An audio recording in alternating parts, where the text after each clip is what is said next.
หนึ่งเข่าบ่สิหนึ่งเข่าเศร้าบ่ฮะ บอ เสียนยังนี่ หมอดทาน มาทานทานไฟเก่าบ่ โมเมนต์แล้ว ทานไฟเก่ามันแรงซะเหลือเกินวะเอากลับทักทายสบายดีเด้ ส อบ ายดีเด้อ สบายดีกันบรรยากาศตอนดึกๆเนาะพอดีพอรีให้กระถ่ายแล้วกำลังพากันขวดจิรอกินนี่เด้จิรอเอ็กโตหา60 โตนี่แหละน้องโบกินคนเดียวเด้อบ าร์บี้กิน แสบเนาะก็เลยจงไว้ให้ป้ากับลุงไป โอ้กระบาบพอดีน้องเพิ่นว่าอยากเข้าไปพี่น้อง ก็เลยว่าไปหลักที่รอพอมาพอบีไปหลักที่รอพอมาอยู่ในรถเราแหละเราซื้อแล้วเราก็ไปปล่อยแต่ว่าตัวนี้ฮะมันอันเพิ่นใส่แล้วเลยก็เลยเอามาฝากน้องโบเพิ่นกว่ามันปล่อยบ่ได้แล้วตัวนี้มันแบบ มันมรณภาพแล้ว โอ้ย ก็เลยว่าเอามาขัวสู่กันกิน คือบ่ดับอีกเหรอบ อได้อันนะ มันสิบ่ติดบ่ บอ แต่ปันใดแต่หากสองเฮานี่มันสิติดอยู่บ่ บอกไปเลยๆเนาะเจถือไปกินผู้บ่เบิดแล้วข่อยเอาบ่ถือไปกะยะ กินหนึ่งรู้ซะ เจ้าเอาไปกินกับข้าวเจ้าอยู่พุ่นเลยนั่งกินจนสิเมิดเลยป่ะไปนั่งลิ้นน้ำพุ่นละพอดีพอลี่ก็ถ่ายแล้วแล้วก็ตัดคลิปอยู่รถเพื่อนพี่น้องพอบี้ถ่ายคลิปนี้เบิดกะสีเมื่อความเล่าแล้ว แซ่บเว้ย แต่บอก พอดีมื้อนี้ก็ฮักกันมาแต่บ้านน้องน้อยไปอัปเดตบ้านน้องน้อยให้ป้าลุงเบิ่งนำกันนั่นแหละมาวันนี้ก็โอ้เรียบร้อยแล้วมาเห็นรับแล้วบ่นี่เลยบ่กลับเนาะมื้อนี้เนาะบ่เมื่อบ่เฮ้ยตื่นเฮ้ยแจ้งแล้ว เรียบร้อย มันจะไปเอิ้นแม่จะมารถเด้อ เสร็จรถ เสร็จรถติดกับดักแล้วเกมแล้วบ่าววัดไซงานนี้แม่เท่าให้มาขอด่วนเลยมานอนกินกันเขาเจ้าเนาะหมอนี่โอ้รับรีได้คอยพี่น้องเอ้ายังไงนี่บ่เฮ้ย4 โมงเช้าเลยได้ไปข่อยพอดีมาเบิ่งรถแห่ทรายเขาเจ้ามาถอกหั่นนะ ก็มาส่งแล้วคอยผ่าเลย แม่นบ่ถ่านะบ่ อืม บ่ได้เมื่อเฮือนเลย นอนสบายเลย บ่ได้เมื่อเฮือนเลยบ่ จะง่วงเลยโอ้ไม่ได้เมื่อเลยแหละนอนเลย โอ้ย นอนต่อกันกำลังฝันโตต้องเป็นคนข่อย แม่จะว่าในใดก็กินนี่ ฮะ แล้วว่าในใดลองมาเห็นนี่จะบอกให้วัดไส้มาเลยแล้วว่านอนมื่นเนาะไม่ได้เกี่ยมมาเลย นอนเมย์เลยป้าไปเลิกเลย ค่อยจนมามื่นเศร้าแล้วนี่นะ เศร้าเลยป่ะ 5 โมงเช้าเลยเด้นี่นะ สบายดีเนาะ เฮ็ดได้บาดนี้ สบายดี เด้อ จะจำเป็นนะคอกันคอแล้วเนาะ จำเป็นเลย ผมมีเงิน มีแต่อันคันมักเบ้งบ่ นี่เป็นคันว้าวเนาะ คันมักเบ้นบ่หรือคันยังเขาจะเอามาคอกัน มียังไงกระถึกเลยเพราะว่าเครียดกันอีกเลย กำลังแปลภาษา แปลภาษาอีหยังอะนะ จำพวกมีการขนส่งมาให้นะเป็นเลยใส่แบบนี้นะ โอเคเดี๋ยวให้ ส เพิ่น ลัดหน่อย ให้เพิ่นเฮ็ดนี่ก่อนไว้พี่น้องเก็บกระเพาะบ่เป็นอะไรอีกเลยหึ เจ็บอยู่ใน เบเตยเด้ อยู่ใน อยู่ใน บ่สบาย เป็นเฮ็ดหยังโอ้เจ็บกระเพาะเนาะแต่คือมีแต่คนเจ็บกระเพาะวะเจ็บกระเพาะหลอกหนึง ผมมีด้วยหรอครับเพิ่งรู้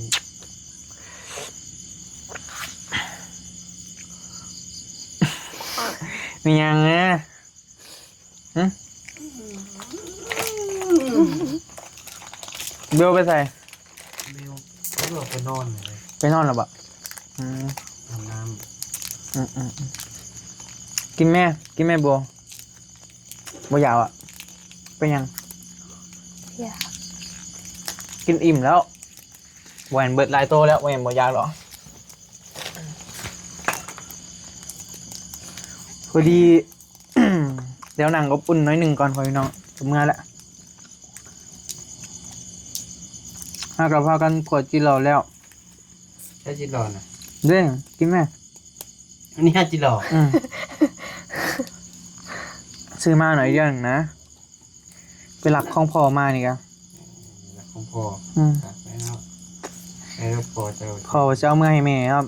ได้กินซ้ำคอยเห็ดเซ็ตคอย อืม เราบอ ย้ำคือหลี ดำขึ้นเลยเป็นไงล่ะ เขาจะเอามาส่งแล้วเนาะเล็กเนาะ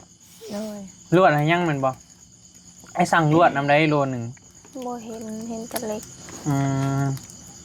มีแต่มืออื่นเด้อหลายเด้อเขาจะเอาสิมาส่งแห่ส่งทรายแหละ โดย ตื่นแต่เช้าเนี่ยเจ้าก็เด้อสำหรับมือนี่บอบี้ก็สั่งแห่กับทรายมาเพื่อน้องเล็กก็ได้แล้วแล้วก็สิมามือเดียวมือก่อนจริงสีแจ้งว่ามันขาดมันเรือเท่าไรนะค่าสร้างอะไรอย่างนั้นแหละ มันเนาะ มันน่ะแหละ หมื่นย่างแจ้งเนาะ โดย สั่งให้กับท้ายบ่ แมนสั่งแห่กับทรายมาก่อน แต่ว่าปูนนะหู้แล้ว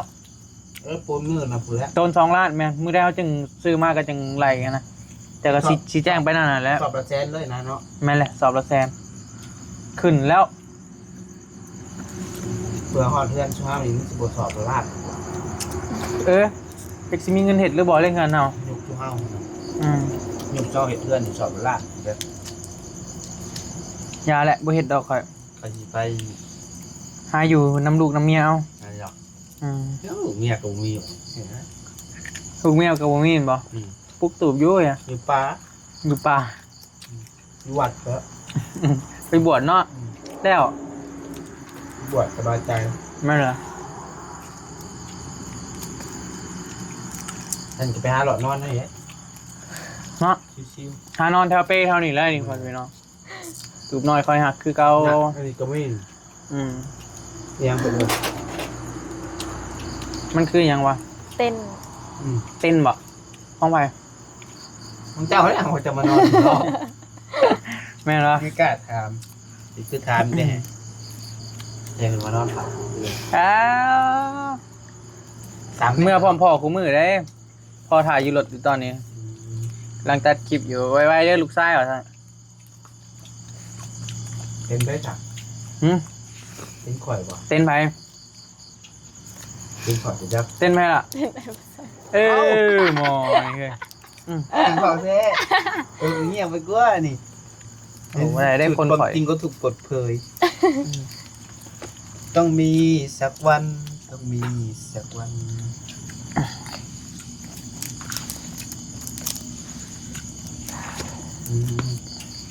เป็นได้ทันหน่อยแล้วไปเลย อ่าใกล้แล้วมันยังเลย เต้นนี่เลย เต้นบ่ มันอยากขาด ของไพ่บ่ คนนี่แหละนี่มันนี่แหละ นวลเอาไปขวดนี่ ข่อยละนอนนี่บ่จ้ะ แม่ อืมนอนได้หรือบ่พ่อรีบ่เลยพ่อรีบ่ระวังได้เนาะ นอนได้ มันออกพรรษาก่อนนอนได้อยู่นอนนอกบ่ เขาตูบเขายังนี่แล้วเนาะ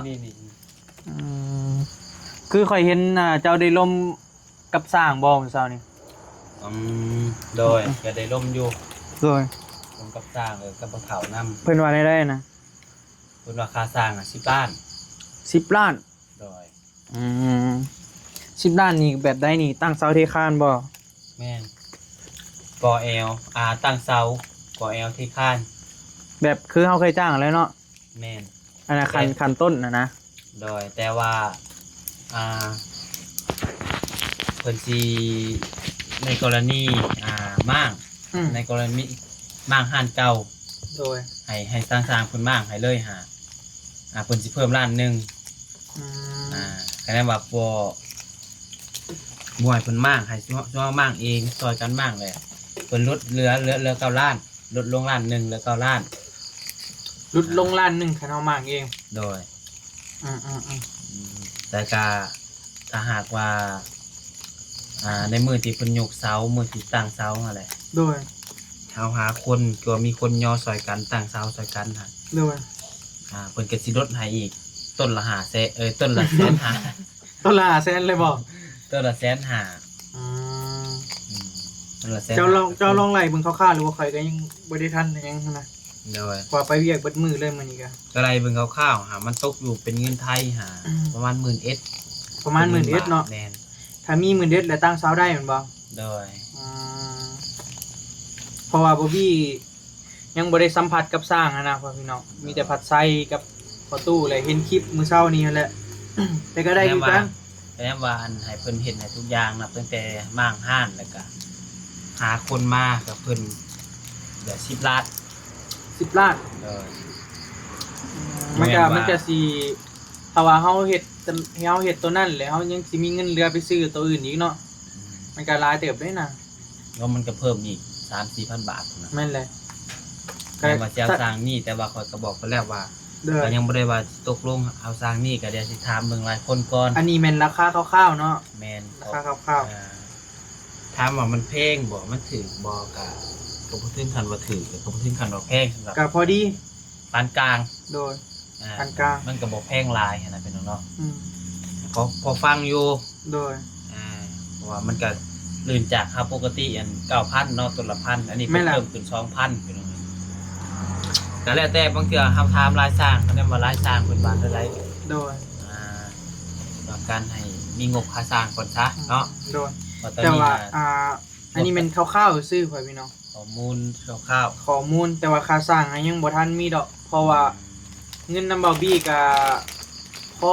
แต่แบบซื้อแห่ซื้อทรายซื้อเหล็กก็ยังต่างๆแหละ แต่มันก็น่าจะเหลืออยู่แต่มันก็บ่เพียงพอที่จะเฮาจะไปจ้างสร้างอีกนะ เจ้า เดี๋ยวมื้ออื่นสิสรุปให้ฟังว่ามันยังเหลือเท่าใดนะเฮาจ่ายไปเท่าใด โดย เดี๋ยวถ้าทรายมาก่อนก็จ่ายทรายเลยก็สิสรุปให้พี่น้อง โดย คือว่าแนวนั้นเนาะ เจ้า อืม โดย ว่า ว่าประมาณนั้นแหละประมาณ10 ล้านพุ่นน่ะแต่ว่าข่อยว่าพวกมากพวกอย่างนี้เฮาซอยกันเฮ็ด แม่นแหละมันก็สิประหยัดไปอีกหันนะ มื้อละหน่อยก็ได้ไปเพราะว่าเฮาก็บ่ได้สิพาวนะ โดย เฮามากเองก็เอาเงินล้านหนึงเอามาซื้ออันสู่กันกินจักว่าแซ่บกว่า บ่ซื้อก็เอาไว้ซื้ออันน่ะแล้วเนาะ กันนั่นแหละ เครื่องเฮ็ดนะมันก็ได้หลายเติบเด้นะซื้อเล็กก็ได้หลายเส้นเติบ นั่นแหละก็จังว่า อืม ก็ได้ว่า ไอ้ยังแบบเฮาอยากเฮ็ดในแบบประหยัดงบที่สุดนะ เพราะว่าเฮาก็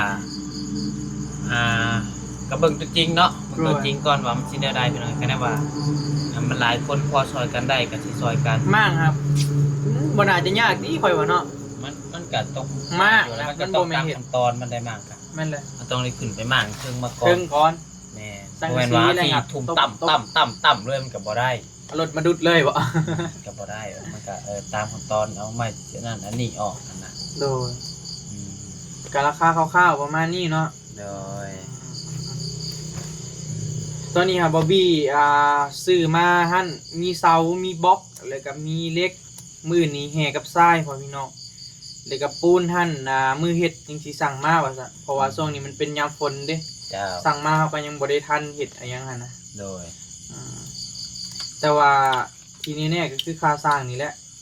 ถ้าว่ามีค่าสร้างมากก็เฮาสามารถดำเนินการได้เลยนะเนาะ เจ้า หรือว่าแนวใดก็จึงว่ากันอีกเดี๋ยวสิปรึกษานำทางพ่ออีกบัดหนึงไว้พี่น้องพอลี่ โดย แล้วก็ ปรึกษาหลายๆคนนั่นแหละไว้พี่น้อง เจ้ามันเนาะ โดย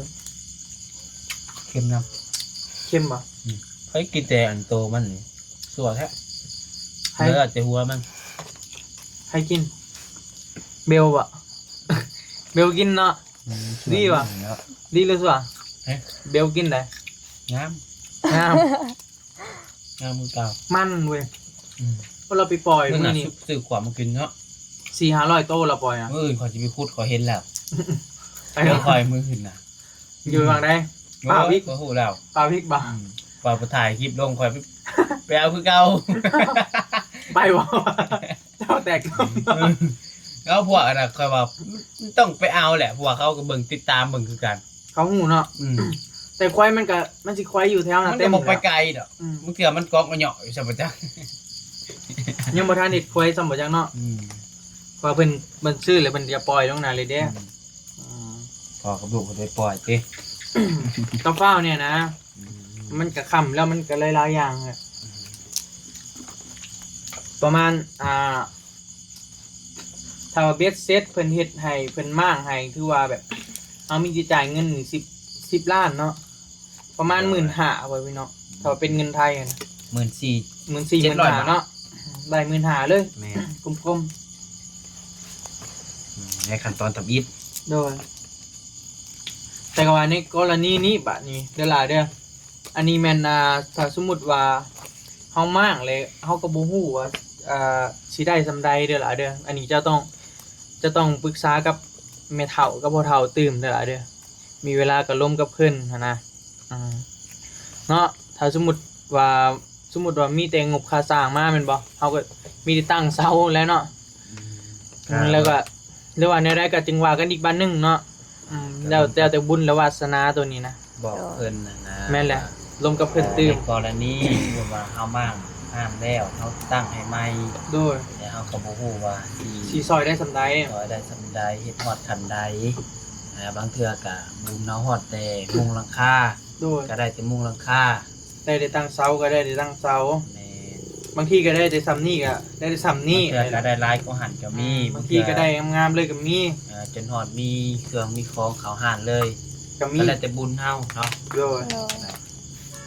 ก็ได้ว่าเพิ่นว่าโอเคได้สำใดเอาสำนั้นเฮาก็จักสิผู้ฮิบ มันจึง เฮ็ดนะจ๊ะ มันจึงสบายใจ แม่นเฮามั่งเฮาเฮ็ดให้เฮาก็เต็มที่ แม่นเลย เฮา เขา ก็สิพ จะ ยายาม เต็มที่ ที่สุดนั่นแหละพี่น้องเนาะก็อยากให้มันแล้วอะไรเฮ็ดอันใดก็เนาะ แม่นนะ คือตัวอย่างไปเฮ็ดเรือนแต่ละหลังก็บ่แม่นว่าอยากให้แล้วแต่มันอยากให้แล้วเนาะเพราะว่าก็หลายๆคนเพิ่นก็จะเบิ่งแล้วมันก็จะเป็นอันงาม แม่นแหละ แต่ว่าเฮามาเฮ็ดเพื่อพ่อกระเทินนี่มันก็ กินแหนง เพิ่นก็สิเพิ่นสิบอกควันเฮาอีก แม่นนะ เฮ็ดเทือนหลังนี้ก็บ่แล้วขอโทษนำเพิ่นเนาะโอ้ยบักอันนี้มันมาอีกแล้วซุเอ้ยมันมาเฮือนกูอีกแล้วคือสิบ่แล้วดอกอย่าให้มันมางเด้อมันน่ะมันก็สิมีอีกพี่น้องเอ้ยเนาะมันมีปมมีอันนั้นไปเลยเด้ จะมีแต่ลมกับเราตื่มแล้วล่ะเด้อ โดย แต่ก็เพราะว่าก็สิซอยให้เต็มที่นั่นแหละเพราะว่ามันมาได้ขนาดนี้เลยเด้ เพราะว่ามันก็สิให้ว่านั่นนึงคือมันเป็นห้านเก่าเราคือเราก็ขายอยู่ดีๆ แม่นแหละเดี๋ยวเฮาสิมาน่ะเนาะ มามากมันลือมันกะ เพราะว่า โอ้ยข่อย ใครก็อยู่ดี คนมาให้ข่อยมากมายังบัดเฮ็ดให้ข่อยบ่แล้วมันสินี่เฮาบ่แม่นหยังเพิ่นเฮาเว้ากันไว้หั้นนะเพื่อบ่ให้ทั้งสองเนาะทั้งสองฝ่ายอย่ามันมีนั่นนี่เกิดหยังมาแล้วมันจังเว้ากันง่าย โดย โดย ถ้ามันเป็นหยังมาแล้วมันยากนะบ่จ่อยบ่โทษ โอ้หมอนี่แหละว่ามาส่วนข่อยมากห้านแต่เฮ็ดให้ข่อยบ่แล้ว มันก็สิเป็นประเด็นนี้เป็นตรงนี้ โดย จะต้องลงการให้เข้าใจก่อน ถูก แต่ว่าเพิ่งไม่เท่าก็เท่าคนเดียวก็สิบ่ยากหรอกแต่ว่าเฮากับเพื่อความสบายใจคือเว่ากันแหละเจ้า แม่นแหละก็แบบนั้นเลยเด้อหลายเด้อ โดย เจ้าจึงต้องล้มกับเพิ่นนั่นแหละเด้อหลายเด้อ เจ้า ล้มกับเพิ่นแต่เราก็คือสินางง่ายอยู่ดอกเพราะว่าก็เคยล้มกับเราอยู่ เพราะเขาน่ะบ่ได้อันนี้ก็เฮ็ดคือห่านเก่าเรานี่ก็ได้ซ้ำห่านเก่าเรานี่นะบ่ได้เอ้าเราก็มีแต่ตั้งเสาแล้วก็เทพื้นแล้วก็มุงหลังคาซำนี้สิคันว่าเฮาบ่ได้ก่ออีหลีก็ให้ได้ซำนี้ก็ หาเงินต่อเติมเอาเนาะ แม่นก็เฮ็ดไปแค่นั้นว่าจะก่อ เวลาเพิ่นก็ซอยเฮาซ้ำนี่ก็โอ้ถือว่าหลายได้ล่ะ เพราะว่าในคือแบบนี้นะมันแปลว่าสมมุติว่าห้านเก่าแล้วนี่ก็มีแต่บ่ได้เอ็มหยังเนาะ แม่นแหละ มีแต่เอาอันตะนางมันนิ่งนี่ล่ะมีแต่เราเก็บเกินที่โรงครับยังบ่ได้อีหลีก็คันว่าได้ก่อเองไข่เนาะ โดย ได้มุงราคานะเอา มันสิยากน้ำโค้งหมดเลยอะนักน้ำโค้งแล้วค่ะคือหูแล้วเห็ดมา เพราะว่าเฉพาะโค้งตามที่คื คือเพื่อนน้องน้อยตัวอย่างเป็นจังไดตัวอย่างให้น้องน้อยนี่ก็รวมทั้งค่าสร้างหมดเสร็จนั่นนี่ฮะ 50,000ลงมาแต่ แต่ ว่า นี่มันก็บ่ซ้ำเพื่อนน้อยๆเนาะ มันก็สิน้อยกว่า แต่กับ มันก็ซ้ำๆกันนั่นแห บ่ ละ ต่ำ4-50,000คือกันแหละ กว่ามัน รวม ก็ รวมหมดได้รวมทั้งค่าสร้างทั้งอุปกรณ์หั่นน่ะ มันก็เซากับเก่าต้นพุ่นเนาะ แม่นคือ เฮ็ดไปเฮ็ดมาก็บ่น้อยนี่ สมมุติว่าไม้เนาะตอนที่ว่าซื้อไม้ไปหา10ปลายล้านเปิด โดย ไม้แล้วก็อลูซิ่งอีกอลูซิ่งการ10,000กว่าแล้วก็ค่าสร้างอีกตอนนั้นนะ ดู เอาก็เบิดหลายเติบอยู่ นักอยู่มีแต่จะล่มกับเรากับพวกไอ้กับซิวพยายามซอยให้สุดแหละเดี๋ยวหลายเด้อ โดย คันได้สำได้กันไปแล้วจะก็จึงว่ากันแต่ก็เบิ่งนี่แหละ อันนี้มันก็เว้าก่อนบ่ได้เนาะก็แล้วแต่บุญของเฮาล่ะก็ดีเนาะคือว่าเฮามีผู้ใหญ่เมตตาเฮาขนาดนี้นะบ่คิดเนาะล่ะเนาะ โดย พอเพิ่นกับบ่ได้ฮู้จักกันซ้ำนะบ่ได้แม่นพี่บ่ได้แม่นน้องแต่ว่าเพิ่นเมตตาเพิ่นสงสารเฮาก็ถือว่าเป็นบุญของเฮาแล้วยากได้หลายเพิ่นคือจะฮู้และหาเงินเนาะเพื่อสิได้1,000 บาทนะ อันนี้โอ้เพิ่นซอยเฮาหลายหมื่นบาทพอดีหลายเติบอยู่หนักอยู่เอารถเข่าบ่แม่ เจ้า คันแดงก็เอาเข่านี่บ่คันแดง เจ้า ฮะ คันดำก็ขาวอยู่เลย คันดำเข่าบ่ได้มันบ่ลม มีแต่นั่นน่ะเลยเด้อล่ะเด้อกลับปะก่อนบัดนี้กะ เจ้า เด้อเจ้าอยู่นี่บ่ เจ้า บ่ดีบ่เฮ้ย โดย พ่อแม่มาเฮ็ดรถเจ้า เจ้าบ่ย่านบ่ ย่าหยังข่อยบ่ได้อยู่นี่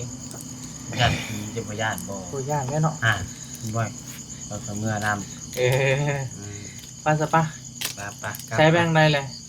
นอน ไปสิถามนี่นะว่าเจ้านอนนี่ได้บ่ ให้ถามให้บ่ ฮะ ให้ถามให้บ่ ก็ชุดแล้วแต่ นะในใจเอาแม่เลยเนาะ พี่แท้เพิ่นอยากถามเพิ่นเองง่วยอีก ข่อยเลยยังบ่ได้เป็นแฟนซ้ำเนาะ อ้าวบ่เป็นแฟนก็จะเป็นนั่น ได้บ่ได้บ่ฮะหมุนหัวก่อนเลยได้บ่ น้องใหญ่ก่อนกับ16น้อยกับ18ซะ เนาะอีก อีก 2-3 ปี2-3 ปีจึงมีแฟนได้ นี้กับเท่าซะบ่ได้ 4 ปีเนาะ 18ซะเนาะ อีกจักปีจึงอยากมีแฟนล่ะจึงมีแฟน บ่ฮู้แหละ นึงถามแม่ก่อนว่า หันแล้วจังนี้เลย แม่น หันแล้วจึงมีหันแล้วอันเบิดเลยทิ่มไม่บี้เลยหันแล้วโอ้เสร็จแล้วสบายดีเด้อแม่เด้ออีกจักปีจังสิอนุญาตให้ลูกสาวมีแฟนได้ บ่แม่ หันแล้ว โอ้ยแม่สบายเลยเนาะครับ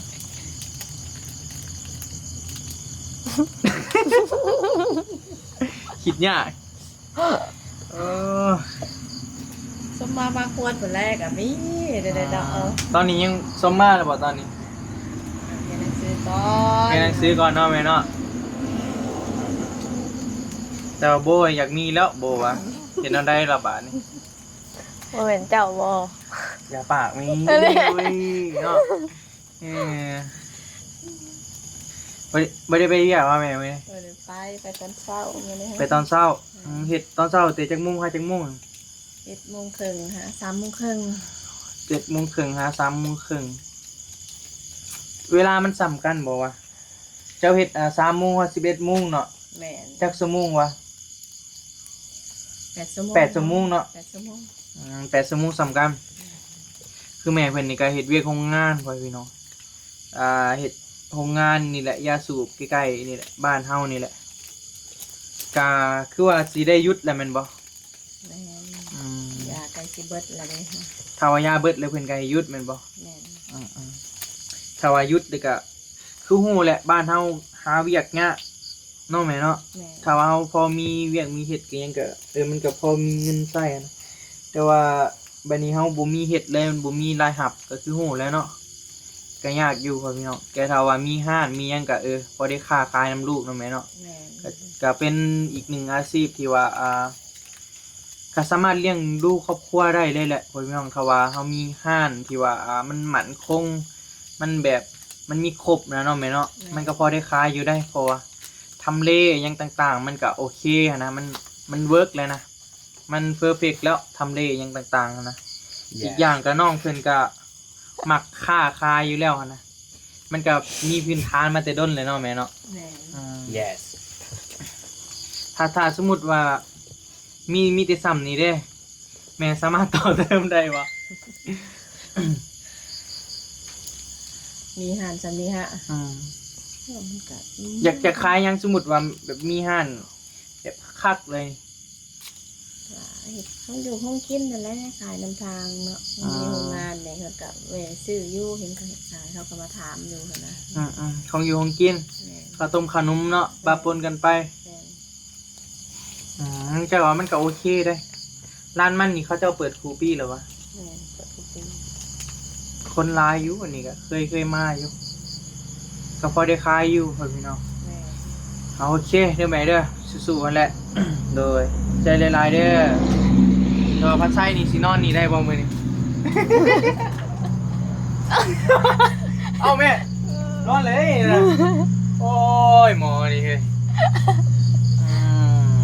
เรียบร้อย เรียบร้อยแล้วรอดแท้ๆรถเจ้าไปเมื่อโอ้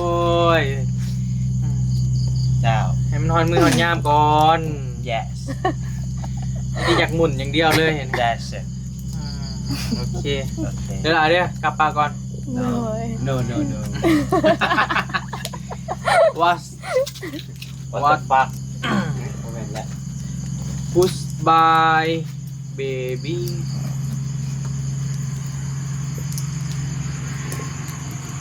กลับบ้านก่อนเด้อแล้วพอกันใหม่มื่น see you again สบายดีเนี่ย what โอเคเดี๋ยวเด้อมีแต่มื่นนั่นแหละเคยเว้าแหละตื่นเช้าเนี่ยจังมุ่งตื่นแต่ละมื้อ 7 โมง 8 โมง แม่นบ่บ่แม่น4 โมงเช้าว่าแต่ตื่นแต่ละมื้อ4 โมงเช้ายังทันนอนเนาะนั่งโบค่อยพี่น้อง โอเคปะกลับปาก่อนบัดนี้สบายดี สบายดีเด้อ โอเคไปพี่น้องเอ้ยดึกตื่นแล้วมื้อนี้ก็กลับก่อนพอลีถ่ายอยู่รถบ๊ายบายสบายดีเด้อ